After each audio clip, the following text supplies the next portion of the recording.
This conference will now be recorded. All right. Oh, it's all official. Yeah, it talks. It's great.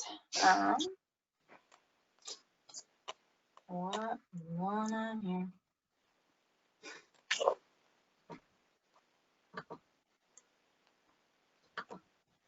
Cool. So yesterday we spent some time introducing our officers who are present at the meeting. Again, Taylor Gent, our vice president, Riley is our treasurer, Megan is unable to be here for some or most of the conference. Who really knows? She'll catch up. She's great. She is currently going on a zoo trip for herself. So I hope they have a really good time.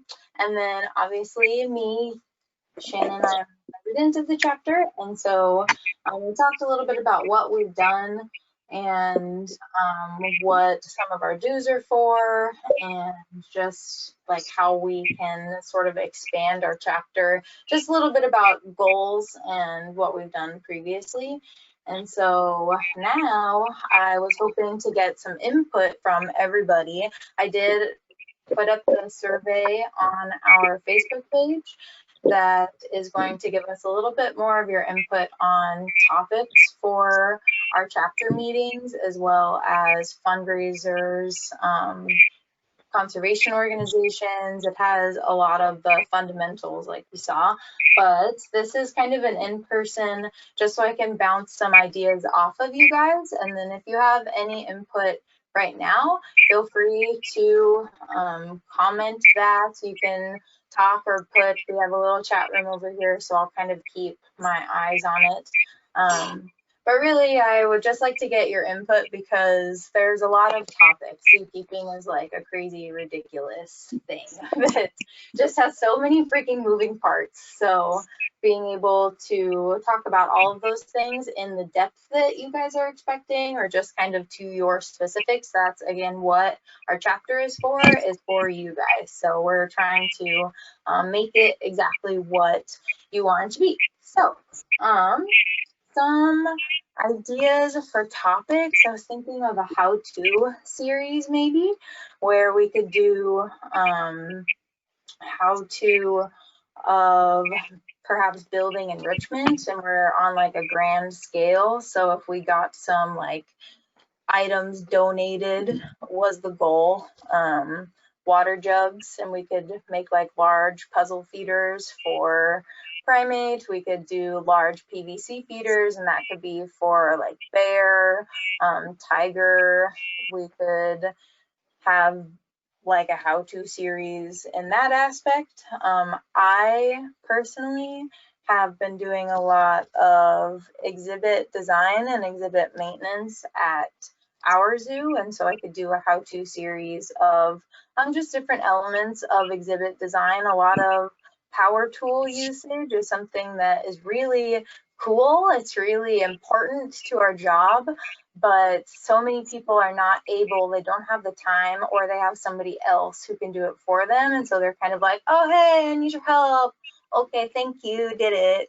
That's a very easy thing to happen at any zoo, I feel like. And so maybe a how-to series on just some basic construction, building little shelves, little platforms. I've built a lot of like shelves in my exhibits for my animals to use as stairs, to just like chill out on, training platforms.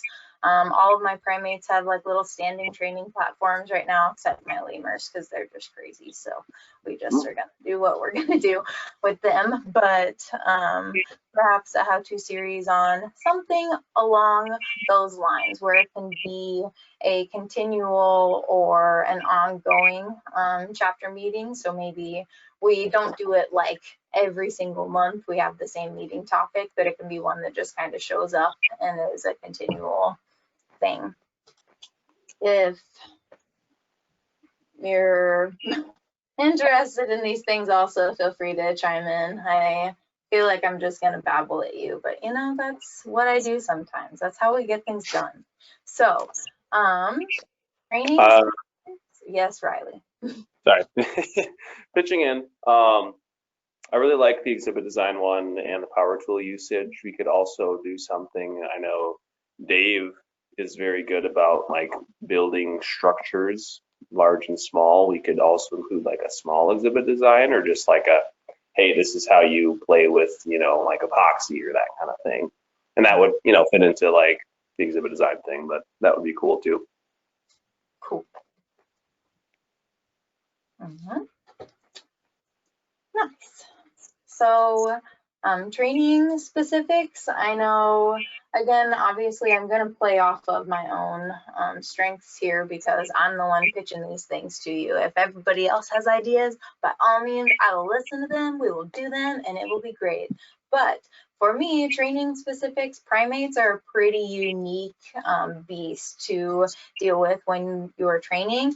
I am actually not the newest in the game, but certainly not the oldest in the game either. There's a lot to be learned as far as training goes. And so I am interested in giving a little. I'm happy to teach what I know, but I'm also really interested in learning. If there's anybody who really has had a lot of success with training, I know Jahinka really has been doing quite a bit with training with their primates. And I thought that it was really cool. They have spider monkeys. We also have spider monkeys. I got to compare our training and I got to see some really cool things that I was hoping to implement myself. And so training specifics on a primate session maybe, and then we could do one on like cats or hoofstock, or we could attempt to put them all together. Who knows how long that would be, but we could do any of those things. Speakers, if anybody has any ideas on speakers, we do have someone who lives in Mandan who did some animal training for movies quite some time ago. And there was some interest a while back about getting her on here, and I'm awful. I cannot remember her name off of the top of my head. But a lot of the animals that she worked with, she did positive reinforcement training. It's been relatively recent. She just moved to Mandan within the last 5 years as kind of a retiree, but she has written some books. I feel so bad that I can't remember her name, but we were talking about having her on as a speaker. If anybody is interested in hearing about, I have some friends who are they're doing mountain lion surveying. So I thought that would be kind of a cool to hear firsthand how some of like U.S. Fish and Wildlife Service, we at Dakota Zoo do deal with them a lot, where our raptor rehab facility in North Dakota, the only raptor rehab facility, and so U.S. Fish and Wildlife and us have a pretty good relationship. And so being able to see what U.S. Fish and Wildlife Service does, maybe being able to explain that better to our public might be something to benefit you. If you feel so, speak up. Local projects, so I was thinking like birding clubs. Is anybody interested in birding? Because I like birding, but maybe I'm alone in that. But maybe hearing about some of the migratory birds, if there's conservation going on. Obviously, every species and its mother is losing its habitat right now. So working with a birding club on something that we can do conservation locally. We've done now the tiger conservation, and then money for ourselves. We talked about doing another international conservation program, but we haven't really talked about anything local. So I thought maybe we would talk about that if anybody's interested. And now also, our old assistant director at the Dakota Zoo has done farrier work for basically his whole life. He's grown up with little donkeys, And so he's done a lot with that, and I was really interested in reaching out to him on giving us a little bit of a lowdown. Obviously, no one's going to be able to just go out and do farrier work after watching a meeting on this topic, but I think it's really interesting, and if we can all learn a little bit more about hoof care and about care of our animals, that's all the better. So if anybody is interested in those, obviously these are all written down, so I don't need anyone to, I don't know, write them down. They're all written down, so that's great. If you have ideas on any of them in particular, those we will need written down. So speak up and put them in the chat box. You're welcome. Fundraising. We have mostly done like events thus far for fundraising, and I am all about that. Taylor obviously did the bake sale, and then we did our Tiger Day fundraiser. We've talked a little bit about setting up booths in the different facilities that are members of our chapter. And so just a little bit of brainstorming on what that might look like. So we would need to reach out to management of the facility and basically get an okay on having a booth to begin with. We would have to have it separate, or at least as its own entity in a gift shop or outside of a gift shop. It can't be, the funding cannot be done through facility funding typically, and I would just kind of like to have that as a blanket rule so that there's not a bunch of hemming and hawing. We're not to this point yet. It's not this grand of a scale, but I've seen this exact thing in action, and I have full faith that we could pull off the same thing, and even in more and at a bunch of facilities. So I think that that could be really cool. But basically having a booth with bios like the ones that we already have. So just member bios, a little bit of information about ourselves, about what the chapter is. Having animal paintings up for sale. So we made a bunch of animal paintings. There were a lot of people who showed interest at the Tiger fundraiser at our facility. However, a lot of people just didn't bring cash with them that day, as most people nowadays don't. So having that as something that's consistent, people can come back and get them if they want them. I think that could benefit us a lot. Very recently, we got an offer from Erin from, oh my gosh, Jahinka, and she is making masks with cute little animal prints on them, and she said she's happy to make some of those for fundraisers, and she also makes tote bags, and so we could potentially just ask her to make X amount, pay for it up front, and then our fundraising, we would pay for the materials up front and then do fundraising off of that and kind of distribute those. I think that that's just kind of universal stuff that would be easy and cheaper than an animal painting that someone could still get if they're interested. And then I was kind of thinking just like a regular donation box at the booth too, especially if we have information about us and about what we've done. I feel like we're a pretty involved chapter, and so if anybody cared, they could just like toss us some money. Anybody have anything there? When I did the bake sale, I did a free will offering, and that's how we made, I think it was like 250 bucks. I just had the food, and I said, if you'd like to donate, you can. And I think sometimes that's almost better because some people, instead of just saying $1 or $2, they're like, here, have this 5, have this 10. And I think it adds up a little bit quicker. I like it.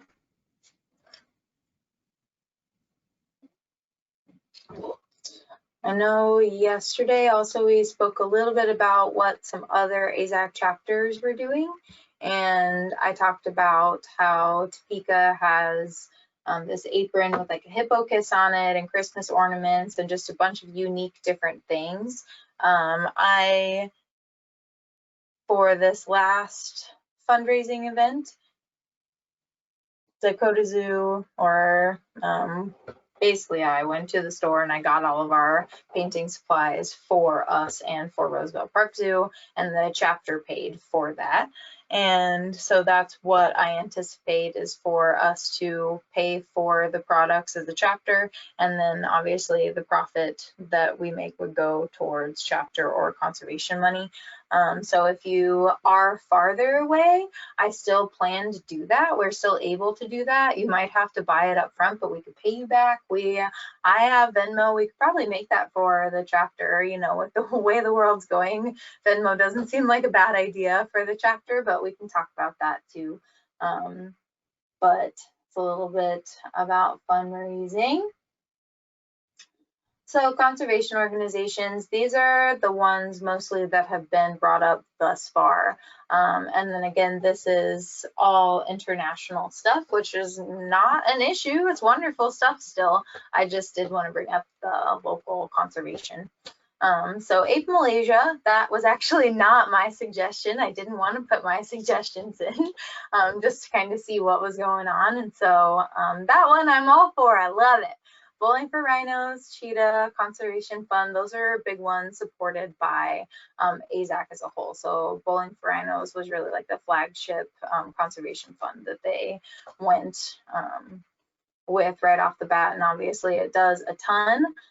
Trees for You and Me is another big one from them, and that's kind of more of a blanket one. It can impact a lot of different species, and so I was more interested in that, as well as pretty much none of our facilities, sans Chihinkapa, have rhinos, at least to the best of my knowledge. So, but honestly, we might put this up for voting, so we'll see what happens. Giraffe Conservation Foundation and Okapi Conservation Project, which are wonderful African host-stocky great things. So if anybody has other conservation organizations, if you have any other comments on the topic in general. Whoa, did I do that? I did that on accident, sorry. That's okay. We're starting to find the chat box again, so you can definitely make yourself Okay. I think I found the chat box and I hit the button. didn't do what I wanted. It's like all the way. It's a little bubble. You know what the things are. So some things to talk about, because I just like to see what people think. A lot of these international projects do like presentations on research. I would like to say studies is the word that I'm looking for, that kind of go along with something that could be mimicked. So the best example off the top of my head is the Pruston Project has been working with a couple of conservation organizations in India. So Pruston Project is a project based on the conservation of tigers. They're focusing on the bioacoustics of tigers, putting out camera recorders and listening to tigers' acoustics. They were trying to find if they could detect the difference between a male and a female, for example, the different subspecies, and they have actually kind of found some evidence that they can tell each individual apart.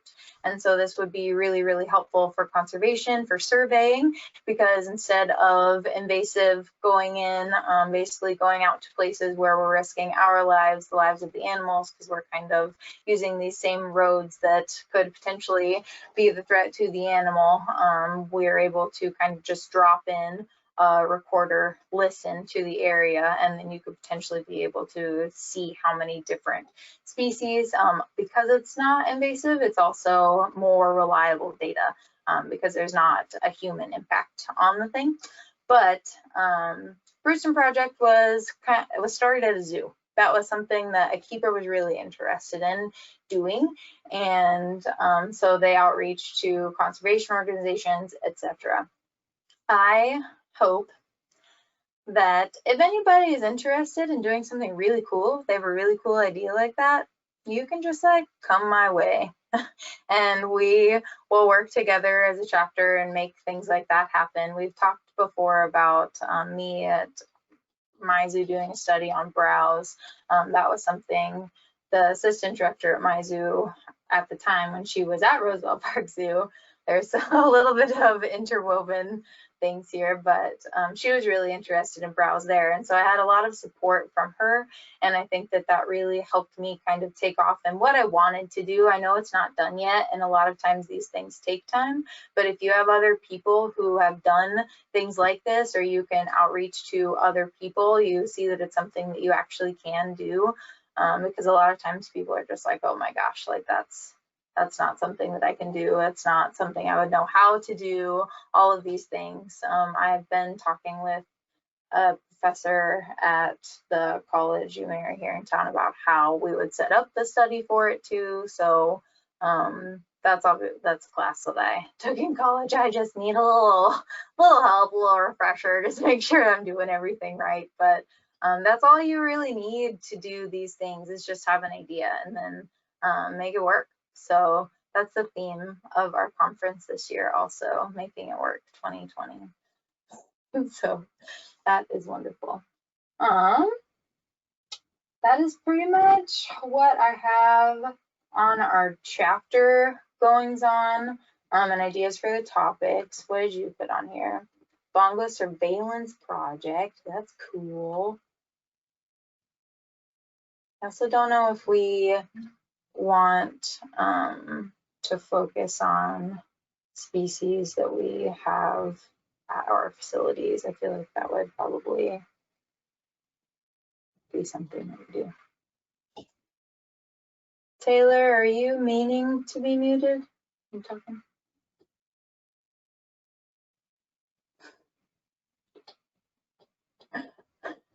Okay, I think that's it. All right. So I'm going to kind of pass it over. PJ, I don't know if you want to maybe give a little bit of information on yourself before you start. I know you said that was a part of your thing, and we talked a little bit earlier, but just if you wanted to. Yeah, as a quick. little bit of an intro. I'm PJ Beaven. I'm actually coming to you from Washington State, the Seattle-ish area. Actually, right now I am right below the Canadian border in a small town called Blaine. We're gonna switch this over. And and I've been in the zoo field for 15 years, and I've recently left to kind of pursue more of what I'm gonna talk to you guys about tonight. And I don't know if it is sharing. Is that sharing my PowerPoint? No, I don't think so. Presenter, so you should be able to, the icons at the bottom to share your screen.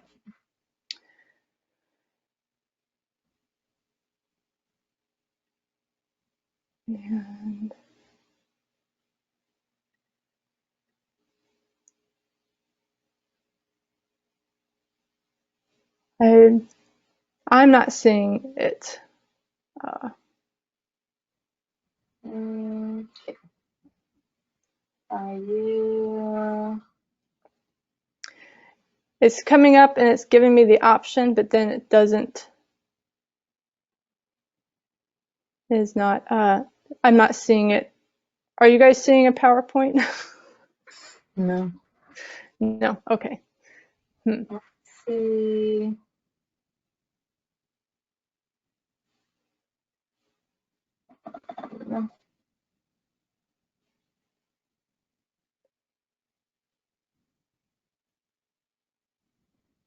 It's allowing me to.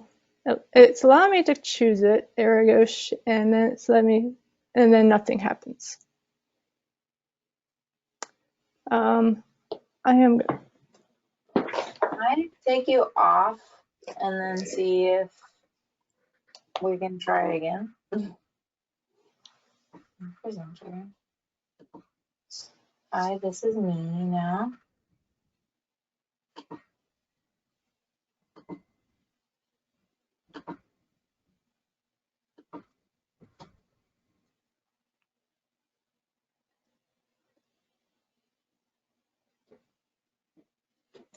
Okay, Hmm. you should be the presenter now.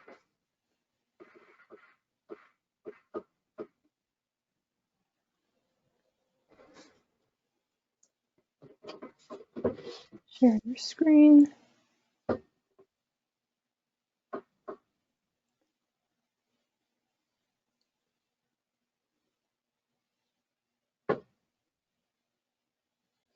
And now I'm off screen. Maybe that will work though. I'm not sure why it won't let me share. It allows me to choose it, and then I click share, and I'm not sure what's supposed to happen.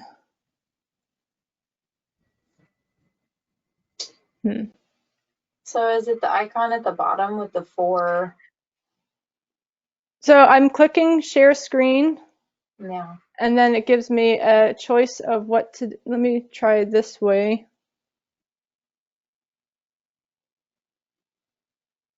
Huh, that's not it. There's like screen and then there's applications. I don't know if you looked at both of those options. Yeah, so I'm clicking on application window, and what I want to share is comes up, but it's not actually showing. It's just kind of a gray screen that says Microsoft PowerPoint, and then I click share, and then nothing. Could you open the PowerPoint and share your screen? That's what I'm trying to. It is open. It's open right now, but I can't. You sent it to me. Yeah, I did. Wonderful. So we'll just Smart open of it. me. That was very smart of you. You're a genius. And then GoToMeeting actually does allow me to give you control of my keyboard, I think. If you want, or you can just say next.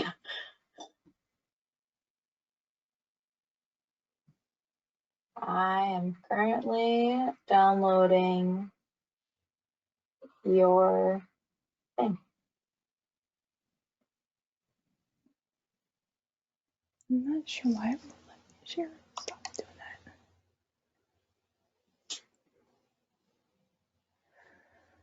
that. Ooh. Maybe this will work. Brief snack break, everybody. Yeah.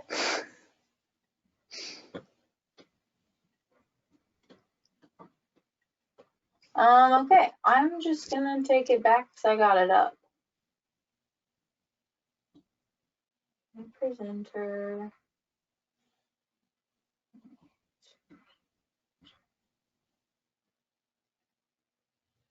How did you do that?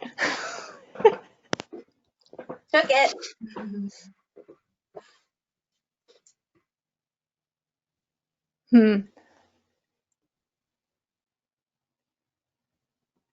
So for me to move it forward, you show controls. Give keyboard and mouse. Shared keyboard and mouse control. So you're scrolling up and down rather than flipping through it because I'm not able to download this. So. Well, thank you for your patience. I do have a running joke that me and technology are not good friends, and I think that might be a shared value with some zookeepers. I think we're getting a new age of keepers that are a little more tech savvy, but that is not me.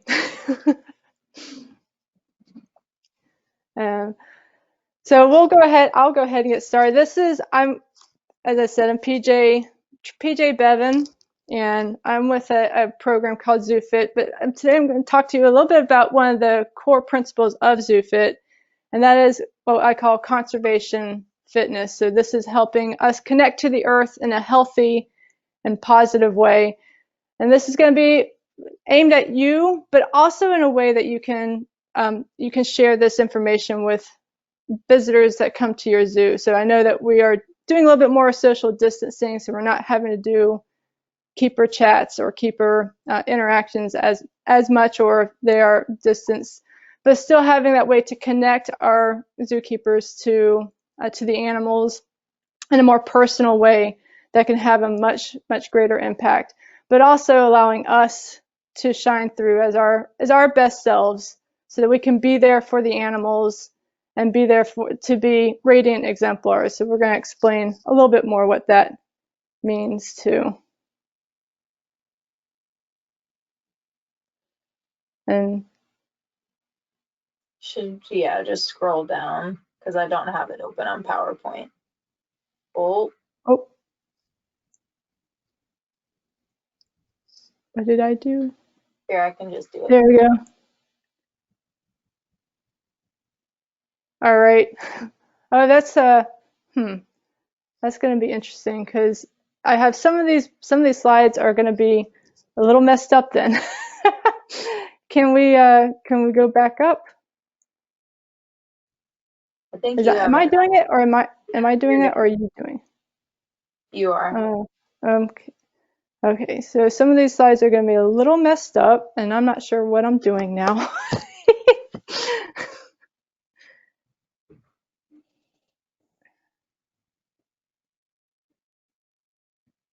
Okay, so I'll just tell you, you can connect with me.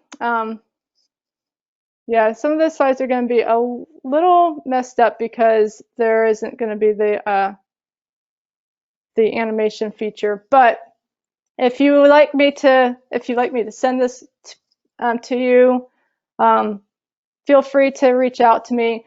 Also, again, just connect with me online and virtually through social media. I'm, again, really amping up. I have a lot of programs out there to help people do exactly what I'm going to talk to you tonight about. So I have Facebook, Twitter, and then of course my website. And I'm going to, there we go. So as I was telling Shannon a little bit earlier, I've been in the zoo field for well over 15 years. I started in Florida and worked my way around the United States, eventually coming to Washington State. I refer to the Space Needle as the mothership that finally called me home. But as you can see, I worked with all kinds of species, and it's been a remarkable journey for me and a remarkable experience for me. And so you can imagine working with dolphins, birds of prey, primates, elephants. I had the dream job, and I still think, again, that I still consider myself a zookeeper now and forever. However, by the time I got to Woodland Park Zoo in Seattle, I had found that I was kind of getting a little bit beaten and broken down. And a lot of times I would be told that this is just the way it is. This is the price you pay for being a zookeeper. And there just came a part where my knees were out of shape. My back hurt all the time. I had no energy. I had, again, borderline depression. And kind of weird, because here I am working a dream job, as I'm sure many of you can relate to, but I was absolutely miserable. And I knew that something had to give, and I'd be damned if it was going to be the job. So I kind of had this, what I call a lightning struck my brain, had this idea that something's got to give. And I just suddenly realized that I couldn't take care of the animals. It actually became an animal welfare issue. I couldn't take care of the animals if I wasn't taking care of myself. And that was the true beginnings of what eventually would become ZooFit. And since I was doing this for the animals, I decided let's go about fitness a little bit differently than I was used to doing. I used to go into fitness. I've done it dozens of times in the past. I used to go in there to kind of force myself, okay, I'm just going to lose this weight and then things can get back to normal. Instead, this time around, I created lifelong healthy habits that would become, again, part of my lifestyle rather than a quick fix. And I also decided to use those principles of zookeeping. So we were talking about animal training earlier. So I used positive reinforcement. I used shaping to create those healthy habits that would last. I used enrichment in my own fitness program to make fitness and working out engaging and exciting. But the most important thing for me was I used the principles of conservation, and you're going the wrong way there, slides. I used the principles of conservation to connect to my healthy habits, and that really was a game changer for me. So again, sorry about the slides. It became a game changer for me because it created what I call a positive feedback loop. It heavily reinforced. It made my behavior not just something for me, but something outside of myself. I actually was helping the environment, and this is kind of what I found out through conservation fitness, through my program, was that all of our actions, whatever we do, has an impact on our health and on the planet. So again, this is a messed up slide too. It's supposed to be a little bit of animation. We can't take care of the planet. So again, we have this strong urge for conservation. You have so many conservation projects. We're here, the zoos are here for conservation to help inspire environmental actions from our visitors. So we have this strong desire to take care of the planet. But here's the fact of the matter is we can't take care of the planet until we start taking care of ourselves. And the same thing with we can't take care of the animals until we start taking care of ourselves. So this is an animal welfare issue. This is a conservation issue. It's not a selfish thing to take care of yourself, to do healthy behaviors, to provide self-care. This is at its core animal welfare and environmental. But simultaneously, again, it seems kind of like a conundrum or a paradox, but we can't take care of the earth until we take care of ourselves. Simultaneously, if we don't take care of the earth, it will hinder our health. So instead of like having even a cycle, think of like this as interlocking, hands interlocked, fingers grasped. It's more like a hands clasping together. They're kind of everything is woven together. So our actions and affect our health and our that's an interesting slide too. Our actions do impact our health and the planet. So for years and years, we've been listening to conservationists as they say, to help have a better impact in the world, we need to reduce our waste, reuse and recycle is very, very important.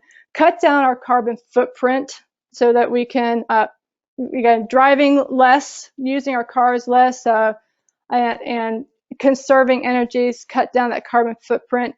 And to think global, but act local. So cutting down that carbon footprint a little bit more, going organic, getting locally produced foods, locally produced products for our lifestyles. Now, at the same time, we've had conservationists, we have fitness experts at the same time saying, all right, to improve your health, you need to find opportunities to move. You need to exercise more. We need to eat less fast food, eat less processed foods, eliminate processed foods completely from your diet. Now, here's the interesting thing is that both of these parties, the conservationists and the environment and the fitness experts, are saying the same exact thing. They're just doing it in a slightly different way. So ZooFit comes in, and what I actually do is connect the two. So again, I show how by acting in ways of conservation, we're helping with our fitness. And by helping with our fitness, we are doing conservation acts. So this is how we work in zoos. And again, I knew first and foremost that without that emotional connection with the animals, that I could not convey a conservation message as profoundly. So again, working with elephants, It was a pretty easy, they had the 8,000-pound charismatic megafauna behind me. It was hard not to fall in love with. However, and I think if I had just spoken to them, there was no elephant behind me, it would be really hard for me to convey. So again, I'm not misjudging the importance of having those animals and having that emotional connection with their animals.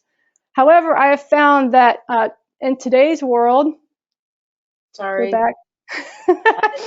In today's world, wanting to conserve, so that emotional connection and loving the animal just isn't enough for us to inspire change. We need what we would call a bigger why. So when I got into fitness, my big why was animal welfare and wanting to have a better impact on the planet.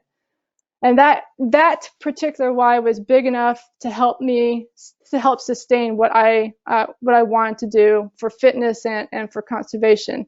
So here's the thing with by making this kind of connection, we're going to show visitors that they can get something out of the Conservation Act. So if you're telling somebody to conserve energy or to reduce their carbon footprint, you're not just going to help some faraway animal out South America or out in Russia or in Asia. We're actually going to have an impact on their lives right in front of them. And this is, again, what we would call bridging our efforts to success. And this is the key. And I found it as a fitness instructor, as a coach, and as an animal trainer, the key to creating behavior change is that direct link between effort and success. So this is just like our idea of a bridge. Again, literally and figuratively. So trainers use a whistle or a clicker as a bridge, and what that does is connects the animal from their effort to success. That's why we call it a bridge. So the more direct we make that connection, the more success, or the easier it is going to be to achieve success. So that is exactly what conservation fitness does. So again, here's kind of what ends up happening. First, we use the animals, we connect them, we get that emotional connection to our animals. Then we're going to share how saving this endangered species, saving this amazing animal, is going to benefit them, how they're going to get something out of it. And then finally, we're going to make it as easy for them as possible, giving them simple actions that they can do that will have their best impact on their lives and on the environment. And that's what I would call creating a positive feedback loop. And this is what I found was so beneficial for me, is that when I'm doing a healthy habit, I go through this cycle. So I do my healthy habit, whatever that may be. Again, it could be eating a little bit healthier. So instead of going out to eat at a fast food restaurant, I bring my lunch with me, something that I made. I feel pretty good. I mean, that's something that what we call intrinsically, you feel good, you feel empowered, you're on top of the world. Yeah, I rock this. I'm feeling pretty good. And that's going to carry you through a good chunk of that cycle, because you're going down and then you have some momentum going back up.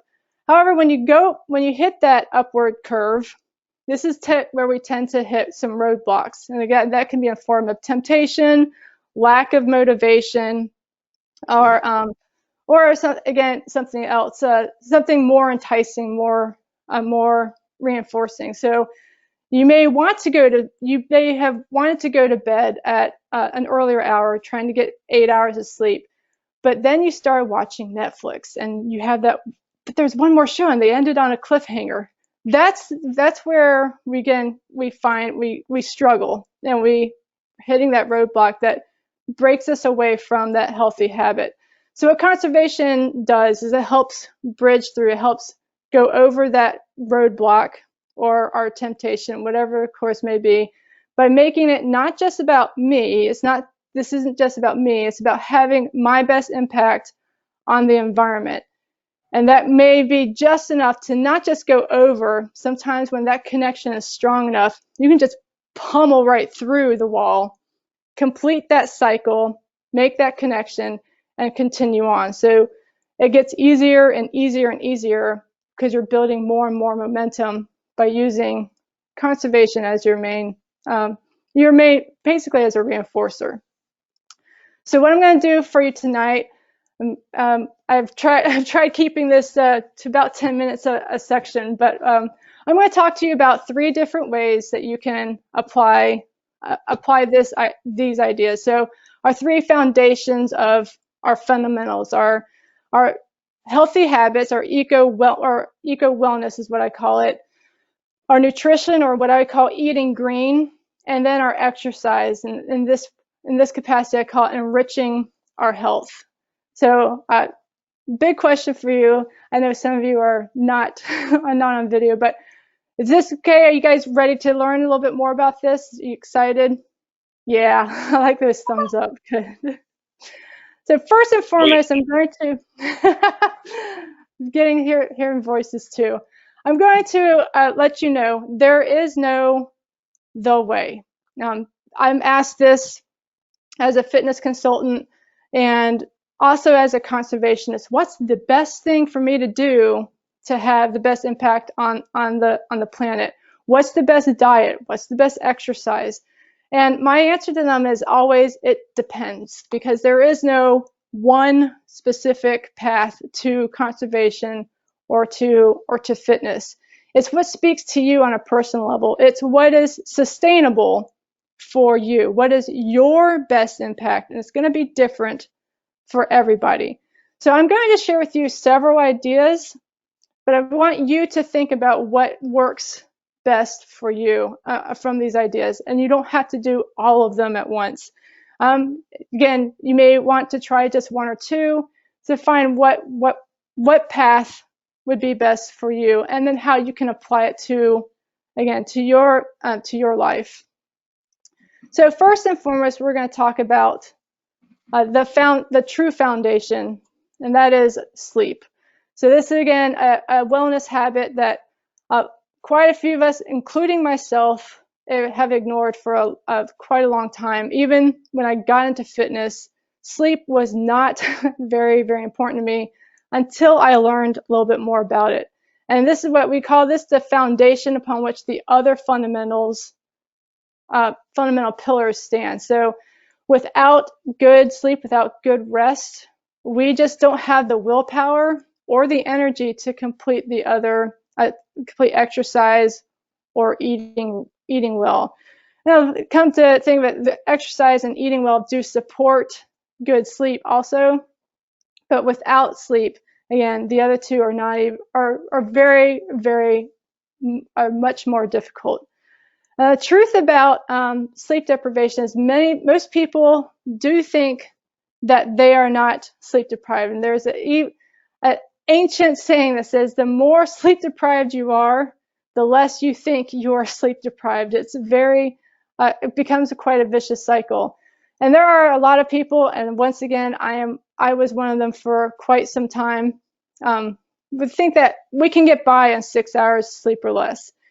Here's the thing, and I'm going to bring it back to animals. All animals sleep. There is not one species of animals that have, even those that are most susceptible to predation or the risk of predation when they go to sleep. Not one species has been able to get rid of sleep. Instead, they come up with different adaptations that allow them to sleep when they need to rest and stay safe. Humans, however, are the only species that have decided to try to swipe away from sleep and keep going forward. And there is a sleep expert by the name of Matthew Walker. He's a neuroscientist at the University of California. He wrote a great book called Why We Sleep. And he does say that you are more likely to be struck by lightning than be able to get by on 6 hours of sleep at night. So there are some statistics about sleep as they relate, and how we know how important sleep is the day after daylight savings, so when we lose an hour of sleep, the number of heart attacks jumped by 24%. Now that wouldn't mean too much if it wasn't year after year after year, but then when daylight savings ends, so at the end of the month when we gain an hour of sleep, the number of heart attacks drops by just about the same amount, by 21%. So that shows you how sleep does correlate with our health. And something else I do want to consider, especially for zookeepers, is the idea of drowsy driving. When you are awake for too long, when you aren't well rested, you can drive like someone who has a blood alcohol of 0.05. So just so that you know, being considered drunk is 0.08. So it would be a little bit like having a drink, maybe even having 2 drinks when you're driving pretty drowsy. Now the reason I want to point this out is because how many of us, and again, don't have to raise your hand, but just think about this. How many of us have come to work with the animals on less than 5 hours of sleep at night, and then trudge through that day? Now think about, how would you react if somebody came to work after drinking? Would you let them work with dangerous animals if they had been drinking? Would you let them work with any animal if they had been drinking? So we compare ourselves. We have very little reaction time, or no reaction time when we are drowsy. We have that same kind of incapacity when we are working drowsy too. So this is, again, I'm not here to judge you. I'm just here to show you how important sleep can really be to our job and to our health and well-being. And the idea is that your work day, whenever you start your work day, it starts actually the night before, when you go to bed. So there are some healthy habits we can instill. We go through a couple of these. Again, there's a lot that I'm going to throw out here, but number one that Matthew Walker does recommend, and most other experts, is creating some kind of sleep regularity. So that means, regardless if it's your work week or your weekend, to go to bed at the same time and get up at the same time every single day. So this kind of creates some regularity for your body, so it knows when you want to go to sleep, and will help you get better sleep. And when it's time to wake up, it'll help you actually wake up. Staying in bed for 9 or more hours is also recommended, because we actually have about 80 to 85% sleep efficiency. So if we're wanting to get 7 to 8 hours of sleep, we need to be in bed for at least 8 or 9 hours because we do not sleep that entire time. And one of the best things that I've found that has helped my sleep tremendously is creating a wonderful and comfortable sleep environment, creating an environment that is conducive to sleeping. So having it be quiet. These are again essential: quiet, dark, and cool. So again, ideal temperature is about 65 degrees. This is probably the perfect time to just turn off the heat, turn off the AC, and let your rooms be, again, get a little bit chilly, snuggle up under the covers, but have that ideal temperature, and also eliminate any kind of noise or lights that might be coming in from outside or from within our room. So that includes our cell phones and our alarm clocks, and especially from your cell phones, because one of the other things that has helped me tremendously is having what we would call a digital sunset. So our ancestors, and even just a couple hundred years ago, we used to go to bed with the sun. The sun would go down, our brains would tell us it's time to rest, it's time to get some sleep. But now we have electric lights, we have electronics, and especially our electronics today, our digital devices, emit a blue light, which actually stimulates our brain and tells us that it's actually time to stay awake, keeping us alert. So a digital sunset would be turning off your digital devices, your electronics, your television, the computer, and your cell phone about an hour before you want to go to bed. Again, just like that sleep regularity, it's telling your brain, hey, it's actually nighttime. Let's start simmering down a little bit and prepare to rest. And then the other thing you can do again is cutting out caffeine, just because caffeine actually has a half-life. And I'm not saying never drink it, but be very cautious of drinking it in the afternoon, because it has a half-life of 5 hours, which means that 5 hours after you drink it, there is still half the caffeine still in your body. So if you're drinking a cup of coffee at 2 o'clock in the afternoon, 7 p.m., you still have half that caffeine still in your system. So these are great ways to help us, again, a really great way to just +1 optimize our lives on a huge scale and improve our health. But you might not see too much of a connection there. Now, a couple things I've mentioned might be pretty helpful. So the number one thing I'm going to connect with this is conserving energy. So just by turning down your thermostat by 3 degrees at night, and turning off all your electronics, it can help you conserve a little bit of energy. Now, this may seem, again, a little on the insignificant side, but again, first of all, imagine if everybody was doing this. We would be conserving a lot of energy. And on the second side, again, we'll talk about this a little bit later. Small actions do compound, and those small, tiny actions that can inspire the bigger actions down the road. So again, we're going to connect that by making it about conservation. So again, may want to watch a little bit more Netflix. I may want to watch, or I may want to stay up and check my email just one more time. But making that slight connection to conservation and saying, no, I've committed to shutting down my computer 1 hour before I go to bed, saving energy. I'm going to turn down the lights.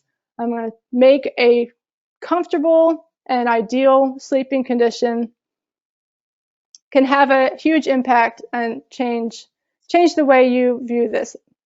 I'm not sure if it's not moving for me. Go away. No, that didn't work. So real quickly, briefly again, I shared quite a few tips on ways that you can improve your sleep. And again, maybe one or two of them speaks to you on a personal level.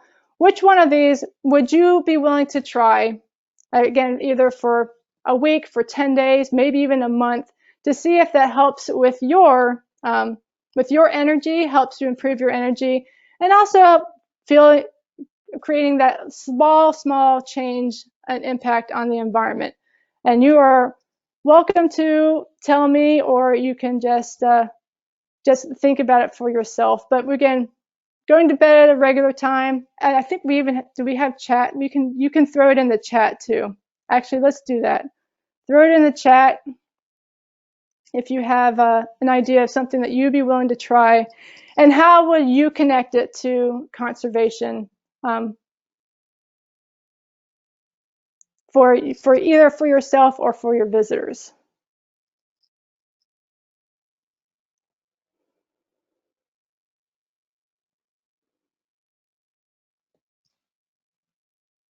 So we're going to also move on to probably something that a lot more of us can relate to. Thank you. Yeah, great for doing on a tight budget. And this is going to be super helpful for you guys if you are on a tight budget. What we're going to be talking about today with eating green. So Eating green is, as I mentioned, it's about what's healthy for you and what's healthy for the environment. So it's, again, sustainably, what's something that you can sustain. So I've heard a lot of people say, oh, I eating green is vegetarian, but I can't stand the thought of never eating meat again. If the idea of never eating meat again is not appealing to you, that's not a sustainable diet. That's not going to be the best one for you. So eating green is, again, what's best for you, but also having the best impact on the planet. I'm having fun with my tech. There we go. Was that the next one? I think that was the next one. So we're going to talk a little bit about the dangers of fast food, a little bit specifically its impact on our health and on specifically the rainforest. So if you are, I think Shannon might be, may have admitted, if you're a primate keeper with working with South American species like sloths, I also forgot to mention today is International Sloth Day. So yay! If there, and you had sloth in your presentation earlier too. Yeah, of course. It's an International Sloth Day. So if you, and this also, but this does have an impact on Southeast Asian animals, on African rainforest animals. So while I'm focusing kind of in on the Amazon rainforest, it does go pretty global. But the statistics are pretty astounding to me. 72 million acres of Amazon rainforest is cut down every year. I can't even fathom how big of an area that really is. But all of this is mostly for the agricultural industry, and again, mostly on that spectrum for the cattle or the soy to feed the cattle. So the agriculture includes soy, sugar, coffee, tea, bananas, citrus, and yes, even palm oil in the Amazon. We've been told that palm oil is this big Southeast Asian issue. It is growing and is now in Colombia as well currently, and growing even in Brazil and other areas. The other issue with deforestation is making single-use paper products. So again, like napkins, paper cups. These aspects are coming from trees that are often cut down in the rainforest. So that's its impact on the environment. Now, the impact on us is a little bit just about as nefarious. So just think about anytime we go out to eat, we are putting our trust in somebody else to decide what is healthy for us or what we should be eating. So again, I'm not saying we can't ever do this, but that is what we're basically doing. Whenever we go out to eat, we are putting our faith and our money into another person to decide what we should be eating. And the fast food industry particularly does not have a very good reputation of taking care of its customers in this way. They're very deceitful. They hide ingredients. One thing that, for instance, a loophole in the regulations, they have to label their products in order of how much of an ingredient is in there. So to make sure that sugar is not their #1 ingredient, they actually break it down to 4 or 5 different types of sugars, just so they don't have to put sugar as #1. They can put fruit as their #1 ingredient, and then sugar, cane syrup, high fructose corn syrup, and sucralose could be the next 4 ingredients. All of them are sugars, but they are no longer the #1. So they're pretty deceitful, they're pretty nefarious, and then they're also known to greenwash. It's organic, and organic ingredients doesn't quite mean what it used to mean when, as far as food labels are concerned. So it's not very healthy for us to be eating fast food, and it's not healthy for the planet. So reducing our dependency on others cooking for us or others preparing our food is the best way to combat this the destruction of the rainforest and on our health. And the best way to do that is through meal prepping. And again, this can be a tricky situation in itself. A lot of people have different ideas of what meal prepping is about. So there's actually 3 different ways you can meal prep, and I'm going to hopefully see if this will work. But we have our first piece, and that is meal planning. This is, again, the first step. So meal planning is taking some time. Again, it can be as little as 10, 15 minutes at the beginning of the week, but planning out your meals, what you're going to eat for each day. And this is super helpful because scientists say that just by writing things down, planning out your day, you have a 28% chance of 28% better chance of success simply by writing it out. So just plan your meals out. Now, if you want to up the ante, again, creating a food log, a food journal, by having to that kind of accountability, here's what I plan to do. You increase your success by 28% by logging your food and actually seeing if you committed to and follow through that commitment, your success will go up to 39%. So again, you have a much better chance of success simply by writing it down. And then again, another way to help you succeed, looking at the picture, is to create a grocery list. So you've got your meal plans, create a grocery list and stick to it. That's the key. That's the key. Reinforce that behavior, stick to the grocery list. But it also, creating a grocery list will keep you from impulse buying the packaged foods, the processed foods along the way. So meal planning is a really great way to start. Very simple, something that will help you keep you on track a little bit. The next thing we can do is batch cooking. Now, very often we are tempted to to do something super convenient. Let's just stop by Mickey D's. Let's just stop by Starbucks on the way to work because it's convenient. And again, the idea of creating a salad every single day sounds maybe even boring, but it definitely is not convenient if I have to make it in the morning. So batch cooking definitely helps this out. But once you get into the habit of it, it also doesn't just, it ends up saving you time and money. So this is great for those people on a budget, like 99.99% of all zookeepers. They have been on a budget. This will help you out tremendously, saving some extra money, but also having a huge impact on the environment and on your health. So it takes about 2 to 3 hours a week. You do it on your weekend. You can plan out your whole meals, cook them all at once, and then you put them in easy grab and go containers, and you're on your way. So batch cooking, again, a great way to help cut out those cut out the fast food runs. The last other thing, the reason why we stop by fast food or conveniently processed food is because when we get off work, we just don't have time to cook a full meal. Totally get it, been there plenty of times. So now we have our prepare ahead meals.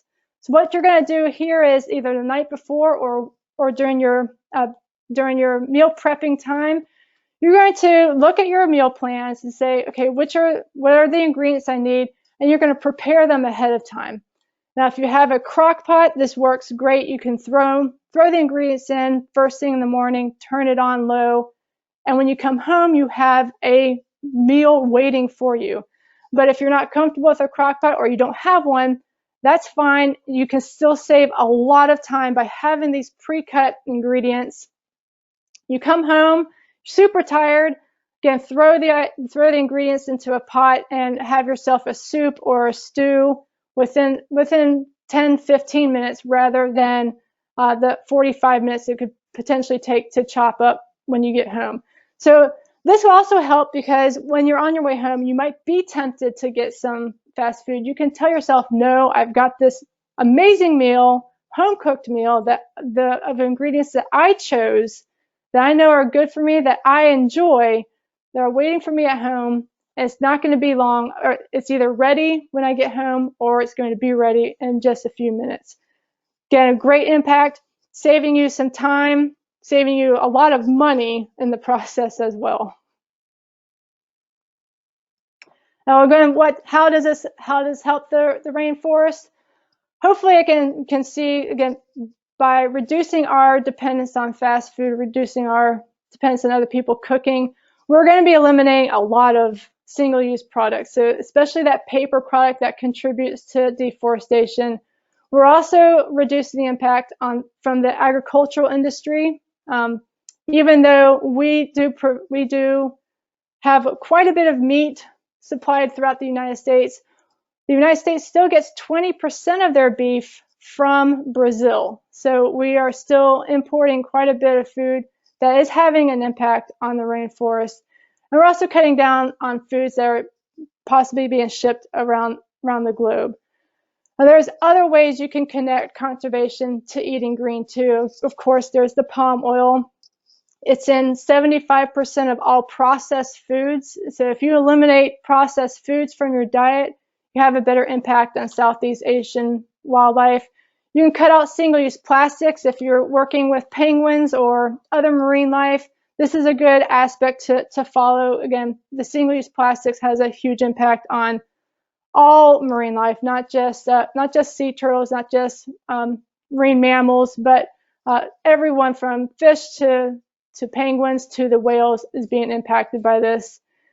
Going back to South American or even African animals, choosing those shade-grown coffees, chocolates, and teas. So again, if you absolutely need to have your coffee, you want your caffeine, make sure it's sustainably sourced. And then practicing reducing our meat consumption. Once again, I am not an advocate for going completely vegetarian.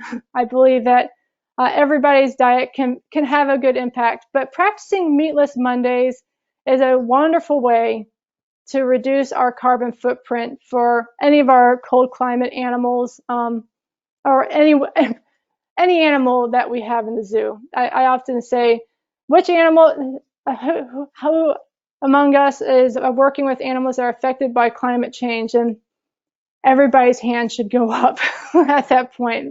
We're all being affected by this. So there's lots of ways that eating green can help us with our conservation connections. There's a lot there. Talk about 3 different ways of meal prepping. Or again, any of the other that I mentioned about the shade-grown coffee, and single-use plastics. Which one of those spoke to you on a personal level? Can you prepare ahead meals? Can you prepare your meals the night before? Batch cooking or meal planning? Which ones do you think would have the best impact on your fitness and That was my bad. and on our conservation acts? Fly.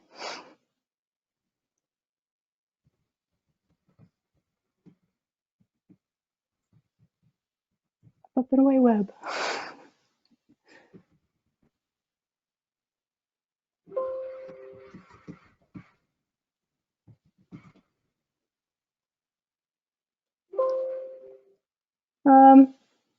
You got it now.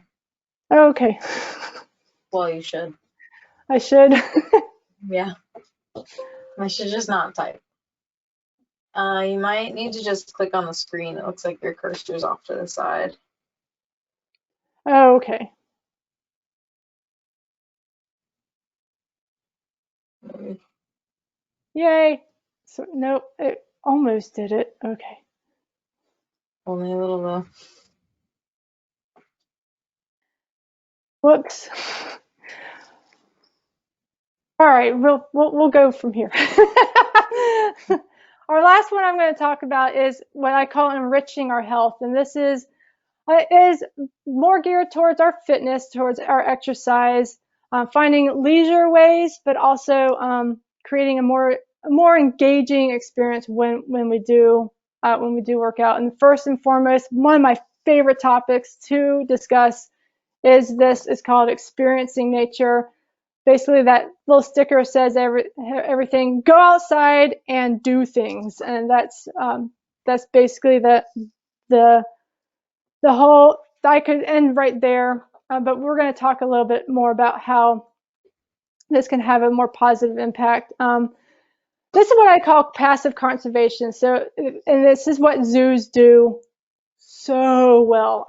What I've loved about zoos and how I got involved in conservation from a very, very early age. And that is, again, not even caring about why I'm going outside, but just exploring and appreciating the outdoors. And that can be whatever calls to you, but letting that appreciation just grow and grow, and letting it lead to other actions. So again, letting people just enjoy, without us even pushing conservation action, just letting people enjoy their time at the zoo, just letting them appreciate the animals that they're seeing, and let that appreciation grow. It's passive. It's a little bit passive, but as that appreciation, as that love grows, so do their actions, and it moves from passive to active conservation, whether that's donating money, becoming involved in projects, or doing those small things that we've been talking about. So for me, as a kid, I always been drawn to the ocean. Again, I love swimming. I was swimming on the swim team at 5 years of age. So all these healthy activities brought about more ocean appreciation for the ocean. So again, if it was on the water, I loved it. I love kayaking, paddleboarding. I love scuba diving. But even when I couldn't go in the water, I love visiting aquariums and just walking on the beaches. What this did actually end up doing was inspiring healthy behaviors for me that supported healthy oceans. So eating sustainably sourced seafood, picking up the trash while walking, a activity I call plogging, or is called plogging. It's the idea of jogging and picking up trash at the same time, eliminating that plastic waste. And I even learning that the toxins in the cigarette butts were leaching into the ocean was one of the main pinpoints that really got me to quit smoking. So those are activities that helped me be a little bit healthier, but also help the ocean. So again, that's all a result of passive conservation. I love this particular expert. He's a doctor on exercise and nutrition, and he says that exercise is like taking a little bit of Ritalin and a little bit of Prozac. So it basically helps us focus a little bit and improves our mood. But here's the thing: and this is from John Rady as well. Going outside with these activities actually doubles those benefits. So it amplifies them by a factor of 2. So we're breathing in fresh air. It's better. Oxygen intake is better for our systems, increases the serotonin, which is really good for depression, seasonal affective disorder, and anxiety. And then also by exercising outdoors, it can reduce the stressors by exercising, so it doesn't feel as strenuous. So again, all those benefits amplified by going outside. So again, think about some activities that you like. I'm sorry for the very quintessential Dakota picture there, but what activities do you enjoy? And again, it doesn't have to be nature. If it's hiking or winter sports, perfect. But if it's just you have a particular park or playground that you love to go to, or maybe it's just gardening, or an animal at the zoo, visiting a different zoo, there are these healthy activities that you can partake in that get us outside to experience nature just a little bit more. And then again, connecting it back, how does that help you connect to conservation? So protecting wildlife, again, donating to conservation causes, cleaning up the parks, maybe even again planting some trees, doing conservation work, either active or donating money, just changing our behavior in general, changing our mindset about conservation in general by being outside. And I have one last thing I want to talk about, because this is just, I think, the perfect perfect audience, and that is something that we can do at the zoo, which is reuse, recycle, and then reduce our waste. So, sorry about that. So we are the kings and queens of turning trash into treasure. I often call this the MacGyver effect. We can, instead of turning objects into escape tools, we make enrichment. We make enrichments out of boxes. How many of you have said, no, don't throw that box away, I'm saving it for enrichment, on more than one occasion? And I don't know where that bottom corner picture comes from, but it's a mop head, and I'm definitely sure that what that actually was someone saying, don't throw that mop head away, I have an idea. But so we've done this with enrichment. We're really, really resourceful. I started doing this with my own fitness, with items from my own home. So again, instead of throwing things away, I started thinking, how can I make this into workout equipment? So I've made agility ladders out of plastic lids and shoestrings. I've made sandbags. They're over onto the side. Sandbags out of old jeans that were torn, and then I filled them with plastic bags filled with sand, creating a sandbag much more dynamic. But then the first thing I ever tried to do, that I'm going to recommend for you guys, is I used broken rake handles to stretch out before I would start my shifts every single day. So again, I can almost already see, even those that don't have have their cameras on, I can see your heads already, the gears turning. Yes, you can use items in your own unit to help you get in shape and also have a better impact on the environment. So again, we're taking things out of going to the landfill. And we could also use things at in our unit. So again, practicing lifting, carrying things, so getting that muscle memory, strengthening our muscles with deadlifts and squats by practicing with hay bales and feed bags. In fact, I almost wish I had that capacity to do hay on a daily basis to keep that practice up. And then also using this idea to inspire others, our visitors, our friends, our community, to think outside the box, not just in regards to the environment, but for our own health and well-being. What are some just random things that you may have around the house that you can use for working out, that you can use for enrichment, but also again keeping that out of the landfill, and just having thinking outside to have a better impact on our health and on our fitness. So there's a few ideas for you. Which ones sound fun to you? That is again the key thing here. What sounds fun to you? Maybe some leisure activities outside. Yeah, maybe right now is not the time for gardening, but again, creating a space for gardens, it would be a great time. What are some, or maybe some outdoor exercise, or are you interested in the reuse, recycle, reduce your waste aspect? So I have just a couple more minutes. I do want to again reiterate how those small actions can have a big impact. So again, thinking about, yeah, turning out the lights doesn't seem significant, but it could be the beginning of a chain reaction. If you're getting sleep at night, then you might be getting up earlier, you have energy, you have the willpower, and you have the motivation to do things in a healthier and more sustainable way. So having a healthier breakfast, or maybe even instead of driving your car, riding your bike to work or to school. And I also want to reiterate, some of you were here, attended my talk back in July, and you heard this particular story. So I'll narrow it down for you.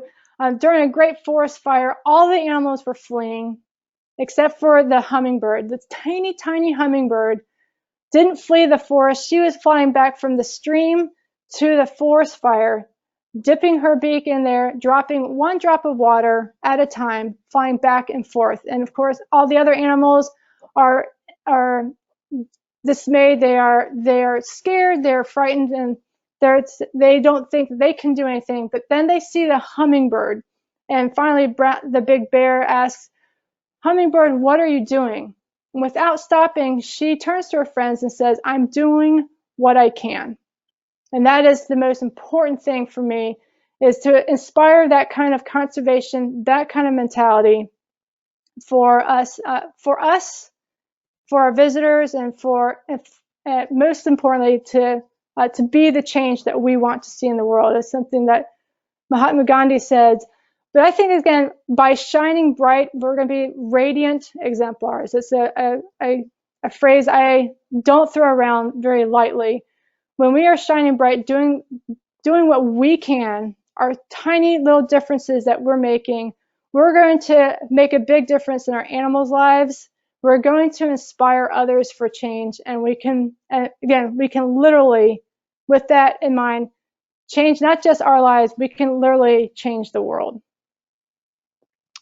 So that's what I've got for you tonight, a little bit of intro, crash course into ZooFit, into conservation fitness. Once again, these are ways you can contact me. I'm also on YouTube. I've started doing, I was mentioning to Shannon earlier, I've been delving into doing more videos, so you can definitely find me there as well. Screenshot this if you like, or again, Shannon has my email. But connect with me if you want to. And also, I do have, do we have time for me to take a couple questions, or? Yeah, I'm more than happy with that.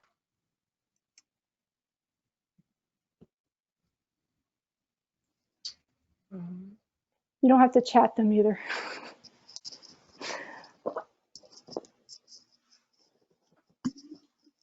So do you think that a lot of zookeepers have like this particular schedule? They wake up relatively early, we work ourselves really hard all day, and then like going to the gym right after work, no matter what job you have, is kind of hard. Do you think that there was like a specific way that you went about doing workouts? Like you stayed away from the gym, maybe it sounds like? When I first started out, I did go to a gym because I didn't know what else to do. I was kind of clueless but I didn't go gung-ho. I wasn't like, I'm going to be at the gym for an hour every single day. I started really small, and then I grew. Nowadays, I don't need a gym. I don't have a gym membership. The COVID-19 shutdowns didn't affect me at all. Again, using my resources, I have my own homemade gym. I have about 5 medicine balls. I have 3 sandbags.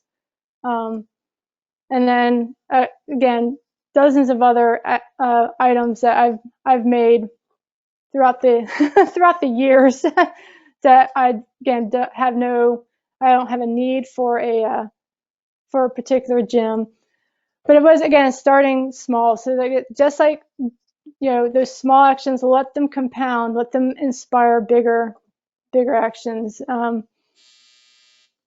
again, and doing what you can. So if there's also something to be said about movement over exercise. So we have this idea in our head, and this is just society in general, that exercise is something that I do for 25 minutes, and it's separate from everything else I do. if you just take some time, again, stretching before your shift starts, can actually have a better impact on how your body perceives your work, and again, keeps you safer, and using that work as kind of a way to move a little bit more smarter, but also improve the way we move to it benefits us rather than hinders us. Does that make sense? Yeah. Katie from Zoo Montana. Yes. You have pets at home, you can use bags of clean litter to lift. Yes. I did that a little bit yesterday or a couple days ago. Awesome. So I'm going to share with you one last thing, and then also just if you are interested, in my time I've been writing a couple books. I'm going to see if that works. Click. There we go. And this is my latest book, is the ZooFit Safari, and basically it goes in more detail about what we just spoke about tonight. So it's a 5-week program that goes into 5 different eating lifestyles. So we have vegetarian, keto, paleo, Mediterranean, and the locavore diet. 5 different workout programs, and then connecting 5 different wellness habits, and then showing you how you connect them to conservation.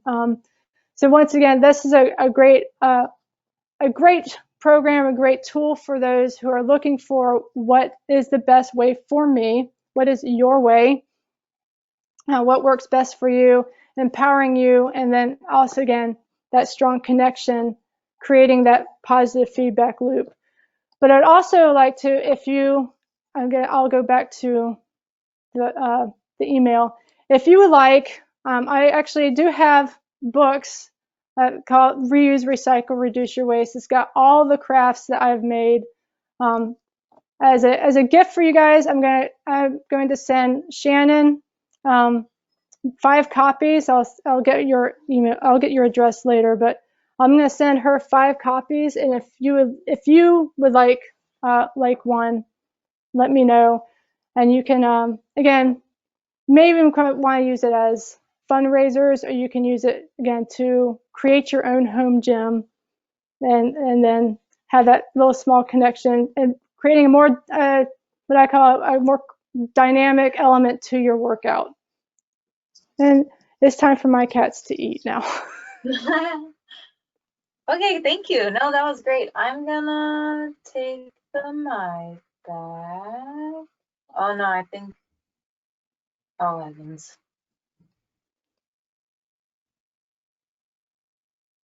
Stop sharing my webcam.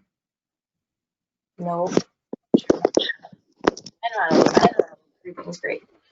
So that was awesome. I don't know if anybody needs a break. If people do, then we can do that. One thing that we were talking about doing today is drawing names for giveaways, which is awesome because we have some new giveaway items, it would seem. However, let's take like 3 minutes and then we're gonna do that. Maybe not even 3, we'll find out. I'll be right back.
All right. Did it. We're gonna use this football helmet that's just sitting up here on this counter. I have a bunch of names. I'm gonna put them in this football helmet and not drop any of them at all. Okay, perfect. And so this is the names of people who have participated in the conference in the evening, as well as names of people who have participated online for our icebreaker post. So I drew one right now. It's Tyler. Ha. So I'm gonna draw two, and we will contact you, just like let you know. Okay, I'm not looking, right? Okay. This is funny. Caitlin and Tyler, who are always hanging out together, got those. We're gonna draw one more tomorrow. Honestly, probably maybe two more, especially because we did just get some things from PJ to give out as well. So I'm gonna keep these ones so we know we have more to draw from tomorrow. But I'm gonna reach out to you guys about what you want. So various things. I know that you might have some of this stuff already, but so that everyone knows, we have merch. So these are our totes. We have cute little totes here. The totes that I was talking about for our fundraising booths would not be these same ones. Those are actually feed bags that have been reused and made into totes. So if we were going to have our own fundraising booth, this is more just for members. It's like, this is our flag, no one else's flag. So we also have stickers and mugs. Oh gosh, this is getting worse. Okay, mugs. And I don't know if I put one in here. We have like little notebooks too, but we also have AAZK t-shirts, which I'm not wearing, nor do I have one currently on me to show, but they're like navy blue. It's our logo, really big on the back. And so if any of those things you two don't have, we have our little caps. So we're gonna kind of do just a giveaway. I'll talk to you guys about it, and we'll get excited. Caitlin and Tyler, you won things. So if we need a couple more minutes, we can do that. Or Tyler, if you are ready to start your presentation, then I can make you the presenter. I'm ready. So I'm gonna talk under the one labeled Caitlin, but I was gonna present under Tyler and share my screen from the Tyler one. Okay. That makes sense. Yeah, I think so.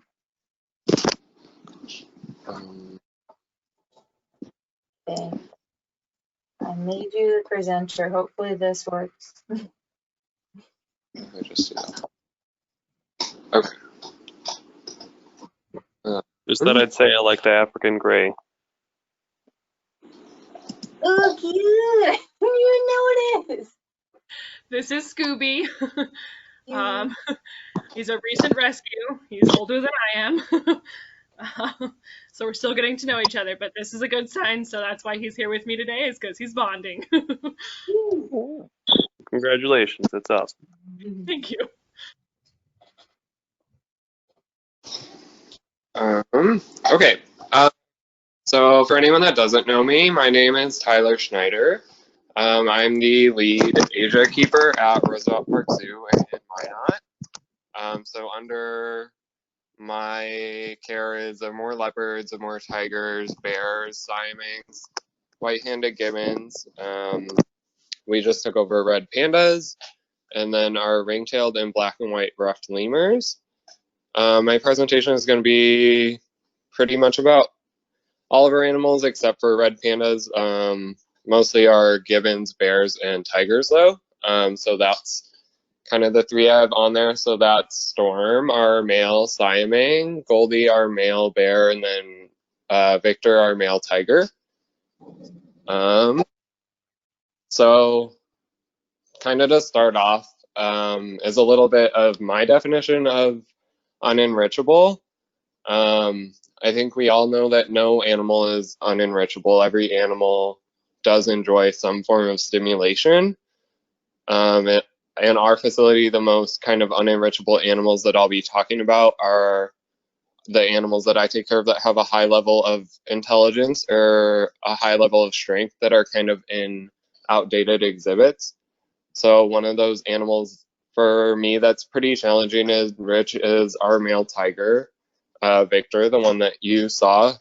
He's obviously very strong and destructive, so there's a lot that we can't give him just due to safety concerns, or I think we all know that a lot of enrichment items, especially for bigger animals, are not cheap at all. So just the cost of those items and the fact that he might destroy it kind of limits us, and just how easy it is for him to destroy things that are built to not be destroyed. So I think, I lost my place. The other kind of unenrichable factors that we have are kind of highlighted best in our bears and our primates, and that's mostly due to their exhibit design and the space that they're in, and then just the overall setup of kind of how we manage them. So due to those factors, we've added a lot of things to both of those spaces that I'll touch on later that kind of give us a lot more opportunities to enrich them and a lot more capabilities with what we can enrich them with, while kind of keeping in mind that we are at a smaller zoo. We do have a smaller budget, and with our smaller staff, we have a lot of time constraints. So we definitely aim to kind of maximize our resources, and I think that's something that all of us that are part of this chapter can kind of touch home with, because we all are from smaller zoos, a smaller budget, so we want to maximize what we're given.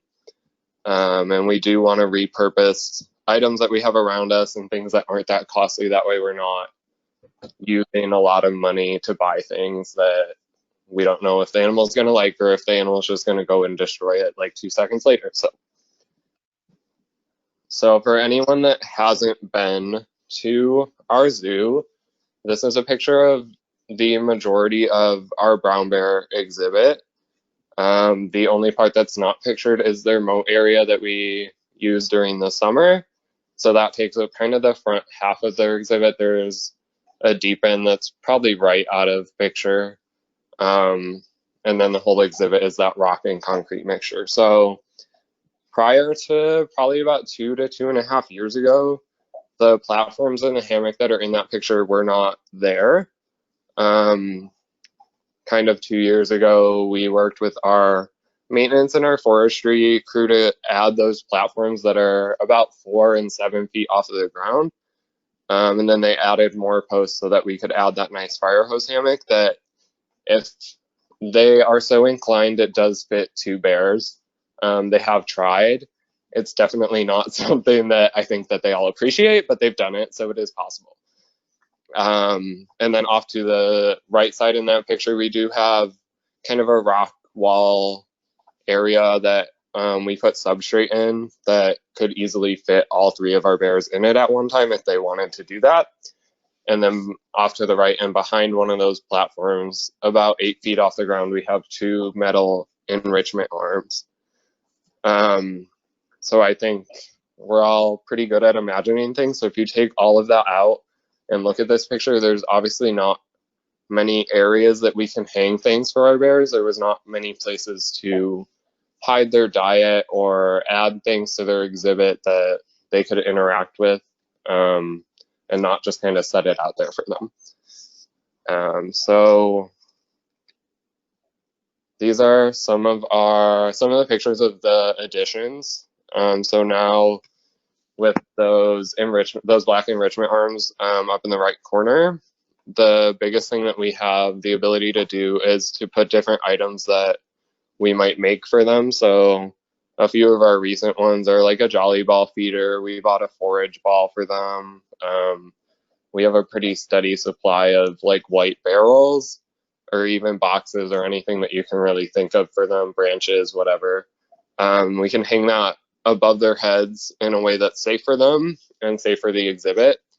And it also encourages them to kind of stand up on their hind legs and manipulate those items that are above them to get their diet. So that was never something that we could really do. We couldn't put things above their heads and make them stand up.